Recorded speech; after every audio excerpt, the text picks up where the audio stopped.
Congratulations on the film. I do want to let everyone know that Saoirse Ronan was delayed in England, in the UK, because of flight, British Airways, so she sends her apologies, and we will, of course, be talking about her amazing performance, but she was unable to join us this afternoon. But, guys, congratulations on the film. It is so powerful and so intimate in so many ways. Steve, let's talk about, because there's a lot of ways that you could have kind of gone with this story, and I want to know why you decided to kind of tackle World War II from such an intimate and familial perspective of a mother and son. What was the impetus for you on that? Well, it's the sense of the classical, the sense of the familiar, but obviously very, very different.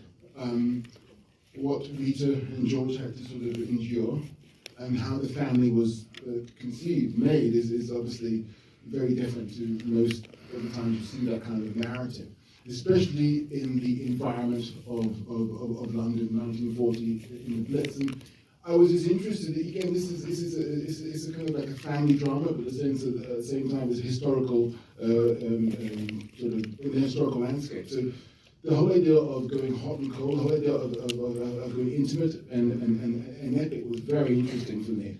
Because again, it's the heart, it's love, which is the main thing of this picture, love, L-O-V-E, within the unfortunate landscape of, difficult and unfortunate landscape of war. And also through George's journey, of course, of Picaresque, we sort of see multiple different personalities through the tapestry of the people that he comes in contact with, and the worldview of all of them, right? That gives a different perspective and be able to see it through his eyes, right? For sure. And then again, with my, this is a kind of deliberate situation in the sense of wanting to make a movie which is seen as some kind of a, something you think maybe you've seen before, sort of a classical story, but obviously not, because how people are seen on the picture, on the screen, no one's seen that before. And that's exciting for me, because that's, as a filmmaker, and working with great actors like Elliot and Saoirse and Steve McQueen, you could do things within that narrative which sort of can be sort of, how can I say, in a way, if I didn't do this movie, it wouldn't be made in the same way, just because, why wasn't it made before? Because this information is all there, it's so rich, it's so beautiful, and yeah, I just wanted to see that. I wanted to see that movie because that movie didn't exist. Right, exactly. And ladies and gentlemen, Elliot Heffernan, let's have a round of applause.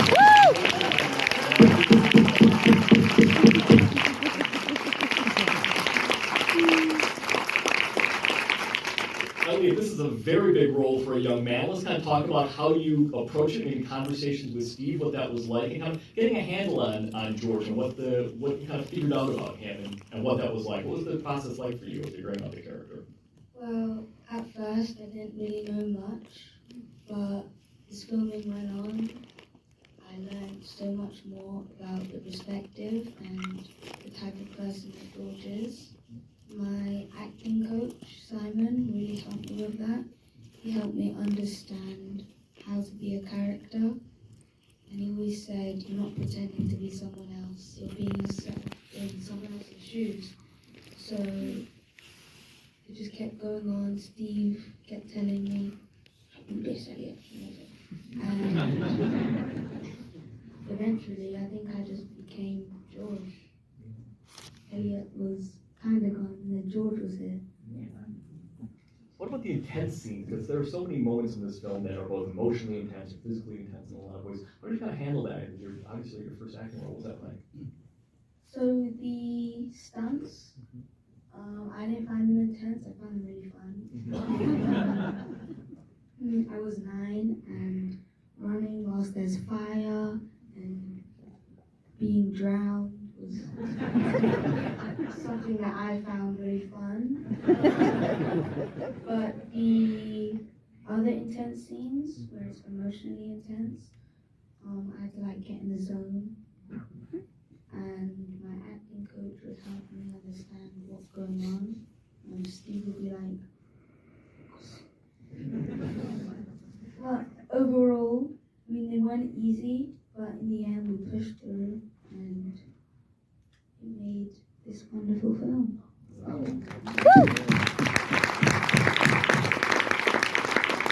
there was a scene where George, the character, sees his grandfather, who obviously he died at that point, and George is screaming out for him. That was a very intense scene for Elliot, and it's just one of those things as a great actors, he could hold the screen with his face. Because what was so interesting about Elliot is we cast out broad and wide, and as soon as I saw his tape, there was a stillness in Elliot, a real stillness, where it's almost like a silent movie star. When you look at his face, and you think you understand, or you think you understand what he's thinking, but then maybe you don't. But then you're so fascinated to find out that you stick with it because his face just pulls you in. And at some point, he reflects you. You understand it. You instinctively understand it, and that's a quality that if you're, it's a movie star quality. I mean, that's movie star quality. Yeah. I often think, yes, absolutely. I often think that with the best young performers, of which I believe that Elliot is one, that you see their characters reaching another state of maturity, of understanding. It's almost like Mary Bad and To Kill a Mockingbird or something. You sort of see that level of that you see that character reach another state, and you see that obviously in Elliot's performance. You see this character understand the world in a different way, right? Well, he's not the other that started the picture. Excuse me, he's not the George that started the picture. And in that sort of trajectory, in that journey, this young man changed as well. In the journey of making this film, and that was reciprocated on screen. And I think the classic image of that is obviously when he sees the Punch and Judy show, and all the children see the characters, and he sees what's behind. His childhood has been taken away from him. And I think what's so beautiful is this is what's so gorgeous about this gentleman. He was my vessel to focus our gaze. What are we doing? At what point do we start looking away? At what point do we stop listening? At what point do we compromise? I mean, he was our vessel to see clearly what was going on. We were all him at one stage, good and bad, right and wrong. Right. Absolutely. And Saoirse Ronan, of course, let's have a round of applause for Saoirse. Another amazing performance. Let's talk about her and how she kind of captures something about Rita that I think obviously is sort of paralleled in George. Both of them are kind of in between worlds, and you sort of see in a lot of ways Rita kind of understanding different things about her life and about the world in ways that she kind of wasn't prepared for. Let's talk about working with Saoirse and what that was like. I mean, working with Saoirse was extraordinary. Again, she's an artist, so there's a difference often with actors. One wants to be an artist, and she obviously she is. And I think her relationship with George was fantastic. I want, if I can be bold, I mean, what was it like working with Saoirse for you, Elliot? She's my mum in the film, and she was like a mum on set. Even though she's way older than me. I felt like we were the same age. And when I first met her, I just met her, but I felt like I'd known her for a very long time. And Saoirse and me just clicked. She's like my best friend. Absolutely, and that's what you see on the screen is real. There was real love and a real affection. I mean, Saoirse started when she was 9 years old. Elliot was 9 when he was 8 when they started filming, 9 when he was doing the film. 9 when he was doing the film. So she took him under her wing, and there was this real, what you saw on the screen is absolutely real. But you can't, as a director, sometimes you got to get out of your own way. The whole half of the day of being director is getting out of your own way and allowing things to happen to actors. If you've got that chemistry, is it in focus? Is the mic on? Let's shoot it. That's it. Right. And you see that love on screen so beautifully, exactly elucidated. I want to call out obviously this amazing ensemble as well. If we could have a round of applause for Paul Weller, Stephen Graham, Kathy Burke, Paris Dickinson, Haley Squires, Lee Dale, the entire ensemble around phenomenal. It was a real pleasure working with those guys. It's just genius. You work with actors, and it's again the love and the respect and giving them space, because actors often have better ideas than you. I mean, again, if they could do it, let them fly, let them go, and then you bring them back. It's beautiful. It's wonderful. Sorry, I'm going on about you guys, but working with actors. One of the things I really wanted to do, and again, when I start with Michael, it's just, these actors are just beautiful poetry. They're poetry. And there's a camera and a microphone, just recording, that's it. And also, since each actor sort of has their sort of section in the film, a few of them, it's very important for them to kind of be both, to have those moments really sort of pop, but also be a bridge between sections in a lot of ways, right? Well, they knew what they were doing. They were representing people that had never been represented on film before in this way. They knew that. And it was their chance, it was an opportunity. This film, had never been made before. And they knew that again, the gentleman who played Mickey Davies. I mean, how do we know who Mickey Davies was? So, that platform to sort of perform as his hero. Benjamin Clementine, who plays Ife, I mean, my God, he perfumes the set with love, and it was just amazing. So it's important that they knew what the stakes were. It was a classical setting, but at the same time, they were sort of somehow transforming that environment because it had never been shown before. Important. Yeah. Elliot, how about working with all of them at various points? Since you were the constant, obviously, that kind of works through that. What was that like, kind of working with all these amazing actors at various points, kind of making sure that each section and each story? These performances were even more beautiful, even more heartfelt, or more scary because he was involved. It's always a duo, isn't it? It's always a tango. Yeah, I love that, actually. It's such a beautiful poetry to the film in that way. Let's also talk about, it's obviously an intimate film, but it is also a film with some big set pieces and these very dramatic moments. So let's kind of talk about putting that together in a lot of ways with teams of your department heads, many of whom you've worked with before, but the fire at the beginning or the flood in the London Underground. Kind of talk about how some of those scenes were really sort of integral to the film and what the process was like. Well, when I shoot, I don't normally don't storyboard at all. So because I think I'm not making a cartoon, making a film. Let's see what happens. It's much more interesting, more like than you can ever think of. So the fire section, again, it was just I knew this out of control hose. And I was working Europe so and the cinematographer, and of course Adam Stockhausen, the amazing art director, and my wonderful DP, Adam Somner. So to get this kind of situation, and the stunt people, to get this sort of urgency, we did things very quickly. And when you do things quickly, people don't think, and when they don't think, they react. When you act, you get great performances and great movements. And this sort of, again, how can you sort of respond to this sort of, this sort of spits, this sort of spitting serpent? So that was dynamic and extraordinary.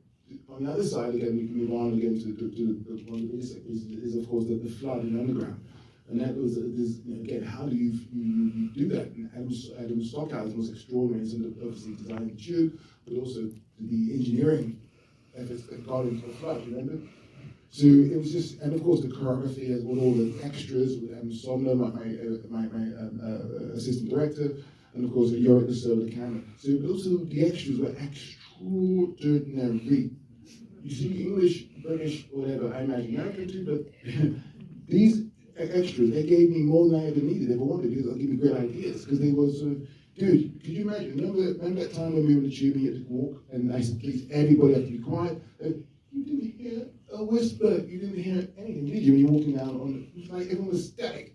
You had, I don't know how many, 200 odd people. Like, I mean, it sounds silly to say, be still, but, come on, it's like, and it was just amazing, and especially with the floods too. Sorry, we went on a bit, but just praise extras. You never get that from. Come on. Yeah, no, it's amazing. Absolutely. Yeah. They make the movie. After the pirate, they make the movie. Especially a historical film like this, where you've got to really kind of have a sense of the movement. Yeah, the movement of your body can't be contemporary. It's extraordinary. Yeah. Let's also talk about two important collaborators, of course, of yours that returned for this: costume designer Jacqueline Duran and composer Hans Zimmer. Amazing work from them, as with everybody in the film. Let's kind of talk about working with them a little bit, kind of making sure that they had all of you were on the same page and what the conversations were like in that sense. Great. I mean, again, with Jacqueline, I mean, I often think with costume designers, they are often the most intelligent people on the set because, again, as a director, I don't make a picture, 2 or 3 pictures a year, or how many pictures these guys make. So, they're mostly the most sharpest people. So I've had Jacqueline talking and come out having these wonderful conversations. I like open sets. I'll take a good idea of anybody. You know, because if you're open, if you're free to sort of have a conversation and be heard, then people are more likely to say something. It's about that collaboration. And Jacqueline is extraordinary. And again, the detail and the sort of research, and again, when you get detail and research, you can make a character. You can make a character similar to Rita and her, because I always thought that Rita is a woman who wants to hold on to her sexuality and her humanity. And her way she holds on to humanity is her sexuality. So she had this sort of painful skirt with this what was it, the tweed sort of jacket. So those kind of things, because you don't want to surrender to the situation which is around you. You want to keep your humanity in this, and style was hers. So talking to Jacqueline about that and other things. I could go on all day, but I have to cut it because I got to talk about Hans Zimmer. And I want to go on to about Nicholas Patel, who did the original music on the film as well. So Hans was just, Hans's history is an amazing history because his mother was actually in the Blitz. And his mother was evacuated from Germany quite early. She was stationed, she was living in, I think, Maribor, I think Mayfair during the Blitz. And then she went back immediately after the war. She became a translator. She met her husband, and unfortunately, within 5 years of Hans being born, he died, and Hans went to boarding school. So he understood Georgia in a way. He understood that dynamic in a way of being sort of separated from your mother. And it was a beautiful talk to them about the music. So there was urgency. He understood the urgency. And again, if you see her with the score, it sort of evolves. There's some kind of evolves from, because the first thing you hear is actually, in England, we had little kids playing recorders. There's a symphony of recorders, and it sort of amalgamates into this amazing thing. And yeah, sorry, I'm speaking very quickly, we'll get everyone in. And then of course there's Nicholas Patel, who's extraordinary. Again, it's the same partnership I used for 12 Years a Slave. Hans score, Nicholas Patel did the original music for the film. And he was always talking to me about the brighter days or things always about city side of the street. In the wartime, it was always tomorrow's better, tomorrow will be better, and whatnot. And then I had this idea very early on about this song that Saoirse was listening called Winter's Coat. My father had died 18 years ago, and I was left there, his winter's coat.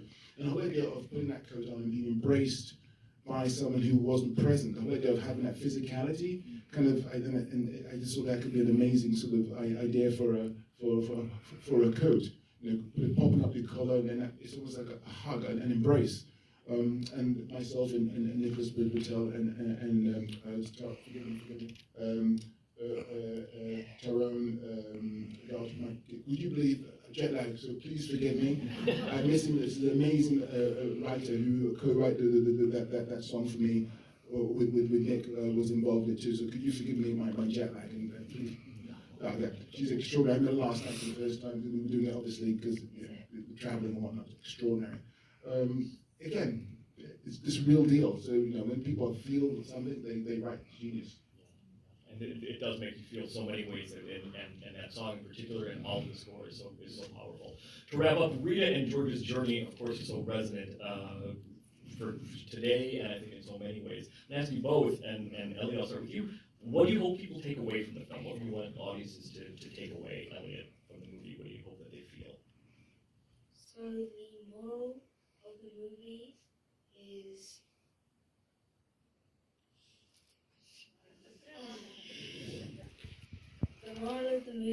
just respect each other. When you're in a situation where you have to work together, you just need to remember that you're going through this together. You need to help one another and be kind, because that's what was happening. And if they said that in his speech, so I hope people should really understand that when we're banded together, we need to work with each other to get through the problems. That's right.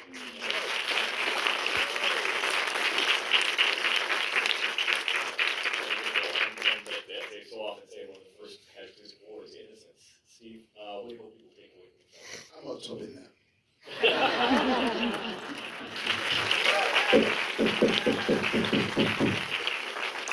We do take away so much from this one. I just want to mention to everybody that the film is starting theatrically on November 1st, and then it's streaming on Apple November 22nd. So definitely keep an eye out for it. And thank you both so much for being here. Ladies and gentlemen, Elliot Heffernan, the film is Blitz.